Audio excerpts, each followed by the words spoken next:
Salut à tous, bienvenue sur la chaîne de l'Avengers du cinéma. Je suis l'Avengers du cinéma. On se retrouve aujourd'hui pour une nouvelle vidéo. Alors j'ai pas posté de vidéo depuis un certain temps, n'est-ce pas, parce que je suis un étudiant et que je travaille. Donc voilà, enfin je travaille, j'ai des choses à travailler pour mes études. Donc voilà, aujourd'hui on se retrouve pour un film assez attendu, je dois dire. Assez excitant, le projet de base était assez incroyable, réalisé en plus par Zack Snyder, qui est quand même le véritable dieu vivant de chez DC Comics, mais qui là, il est un peu en mort cérébrale, hein. Allez, on en parle tout de suite, générique.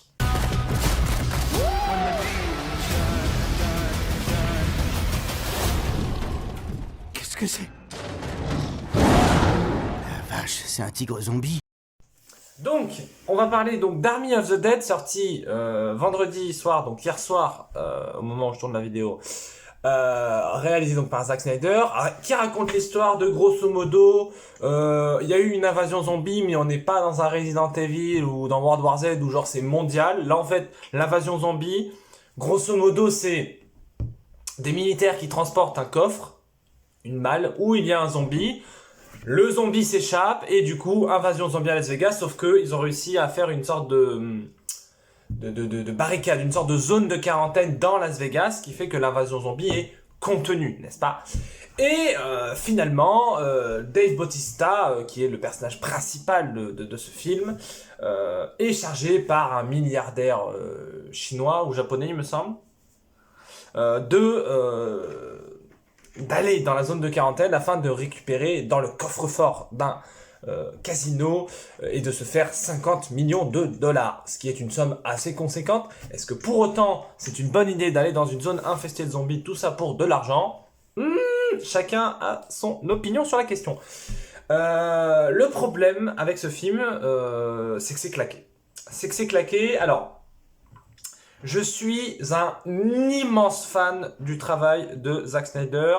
Alors, les deux seuls films que j'ai pas vus, c'est Sucker Punch et Army of the Dead, son Armée des Morts, donc, son premier film. Mais je trouve que Zack Snyder est dans une recherche esthétique, dans l'iconisation de ses personnages, notamment par tous les films qu'il a fait chez DC Comics.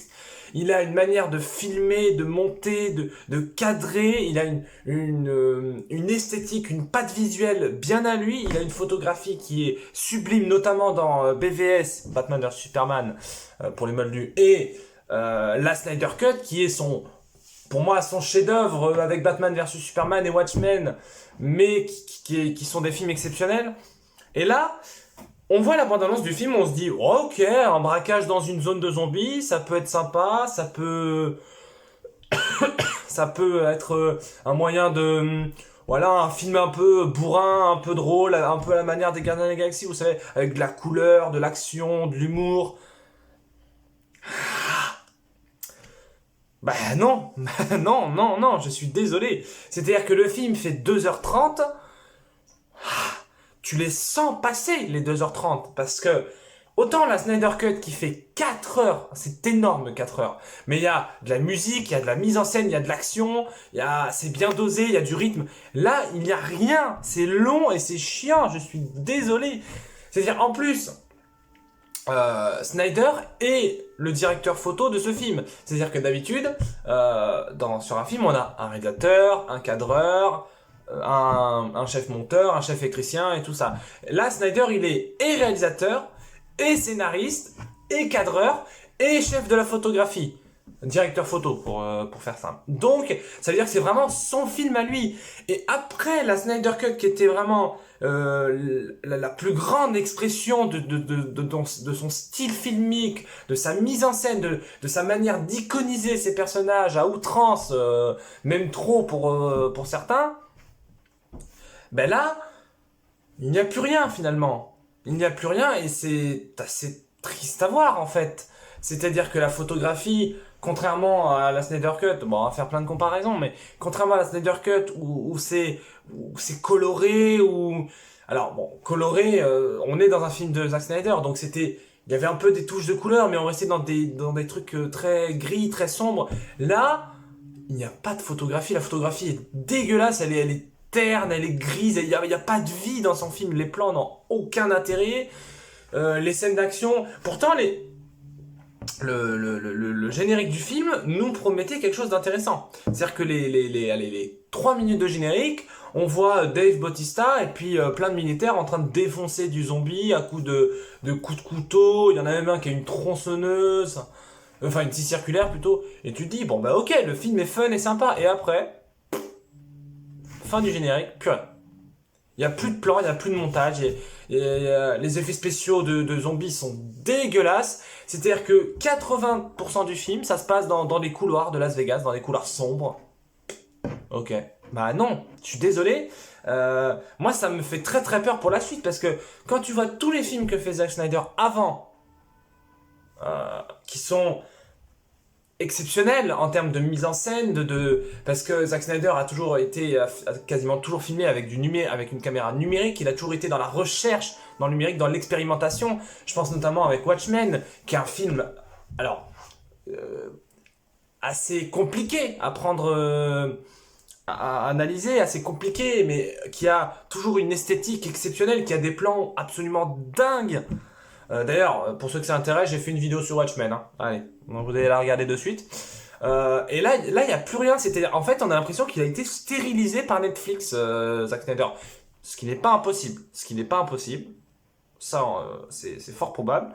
Mais ça me fait peur parce que on a un braquage qui se passe à Las Vegas. Et en plus, il y a des zombies et t'as Batista qui joue Drax dans Les Gardiens de la Galaxie, qui est un ancien catcheur, qui est un très très bon acteur, qui peut faire des tas de choses. Putain, t'aurais pu faire un film d'action complètement fun et barré, un peu à la manière d'un Shaun of the Dead, et là, y a rien, c'est une stérilisation artistique ce film. Je suis énervé, enfin, c'est pas que je suis énervé, c'est que je suis déçu. Et j'essaye d'être un minimum objectif sur le film, mais regardez d'autres critiques du film. Le film est déjà débile, mais ça, dans un film de zombies, à la rigueur, pourquoi pas? Ça aurait pu être un peu à la manière d'un Piranha, un film de série B, fun, décomplexé et drôle.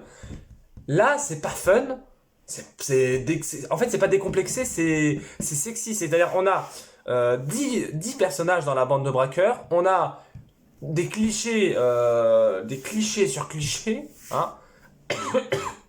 On a Batista qui est un cliché ambulant, on a le cliché de la meuf qui fait de la meuf un peu badass qui fait des vannes, on a le cliché des Espagnols avec des Mexicains avec l'accent, tout est un cliché d'un cliché d'un cliché.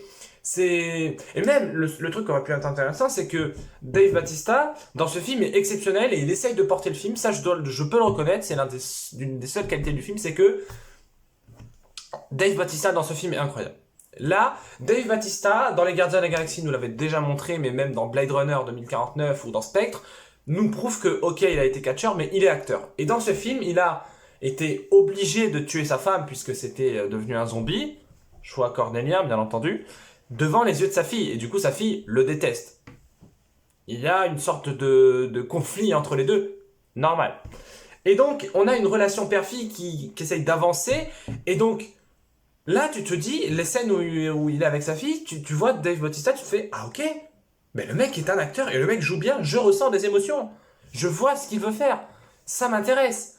Et puis après, tu repars sur des scènes d'action qui sont mous, alors que Zack Snyder avait une manière là encore, dans Watchmen ou même dans Batman vs Superman, une manière de filmer l'action qui était, bon, certes, avec beaucoup trop de ralentis, mais ça fait partie de son style. Et là, il n'y a plus rien. C'est mou, en fait. C'est mou, c'est les zombies. Et même, t'avais ce concept des zombies intelligents qui communiquent entre eux, qui auraient évolué. Et donc, tu te dis, bon, bah, ok, pourquoi pas, ça peut être intéressant. Bah, au final, non. C'est juste nul. Au final, il n'y a rien. Et puis même, le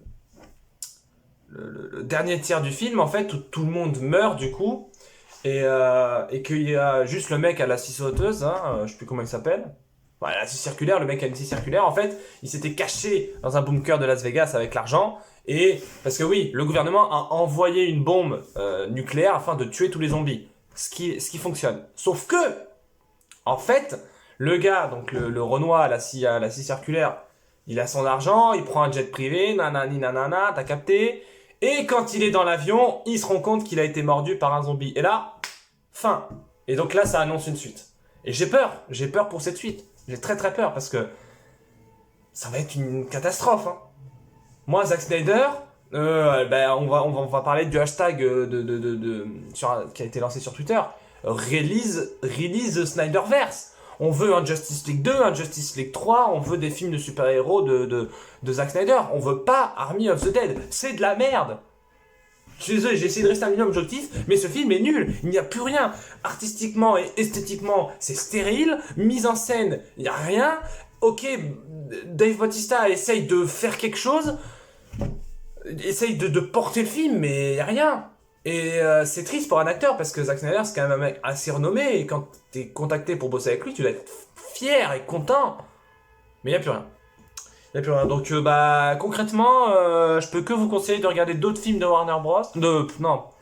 Sur Netflix en ce moment qu'est-ce qu'il y a? Il y a Indiana Jones et la dernière croisade. C'est un chef-d'œuvre, regardez-le. Et puis regardez Mortal Kombat parce que c'est sympa aussi. Allez, bisous et à bientôt. C'était la meilleure du cinéma, on se dit à bientôt.